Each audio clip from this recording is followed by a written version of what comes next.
අපිට මෙන්න මේ වගේ ප්‍රස්තාවයක් දීලා මේක ගන්නකො අනුක්‍රමණයයි අන්තර්කණ්ඩයයි සමීකරණයයි කියන්නේ කියලා ප්‍රශ්න ආවොත් අනුක්‍රමණය කරන්න අපිට ක්‍රමයක් තියෙනවා. ඕනම සරල රේඛා ප්‍රස්තාරයක අනුක්‍රමණය වන සමීකරණය තමයි m හොයන සමීකරණය තමයි y කණ්ඩාංක වෙනස බෙදීම y කණ්ඩාංක වෙනස බෙදීම x කණ්ඩාංක වෙනස x කණ්ඩාංක වෙනස y කණ්ඩාංක වෙනස බෙදීම x කණ්ඩාංක වෙනස. එතකොට මම මේකේ මෙන්න මේ සරල රේඛා ප්‍රස්තාරයේ දැන් දෙකකදී කණ්ඩාංක දෙකක් අල්ලගන්නවා. අපි ලේසිම දැන් දෙකක් ගමු.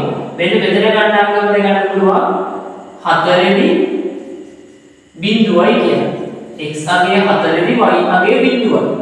මෙතන කණ්ඩාංක අපිට ගන්න පුළුවන් x අගය නම් බිඳුවෙනි y අගය 4යි කියන්නේ. x අගය බිඳුවෙනි y අගය 4යි කියන්නේ. එතකොට කණ්ඩාංකේ කොහොම ගත්තොත් දැන් y කණ්ඩාංක වෙනසක් කියලා කියන අඩු කිරීමක් මේ. එතකොට මම මේ පැත්තට අඩු කරනවා. මේ පැත්තට කියන්නේ main x main y main x main y. y දෙන්නව වෙන අඩු කරනවා x දෙන්නව වෙන අඩු කරනවා. එතකොට මම y අඩු කරමු මෙහි ඉඳලා මෙහෙට. බිඳුවෙන් අඩු කරනවා 4ක්. බිඳුවෙන් අඩු වෙනවා 4ක්. x අඩු කරන්න තෝ මේ පැත්තටමයි. 4ෙන් අඩු වෙනවා බිඳුවක්. 4ෙන් අඩු වෙනවා බිඳුවක්. බිඳුවෙන් 4ක් අඩු කරනකොට ඍණ 4 අපි දන්නවා. 4ෙන් බිඳුවක් අඩු කරා 4. ඍණ 4 වෙනීම ධන 4 කියන උත්තරේ ඍණ 1. එහෙනම් මේ ප්‍රස්තාරය මෙන්න මේ සරල රේඛා ප්‍රස්තාරය හැටියට අනුක්‍රමණය කීයද? අනුක්‍රමණය ඍණ 1යි. අපවලු අන්තක්කණ්ඩය. අන්තක්කණ්ඩය කියන්නේ c නේ.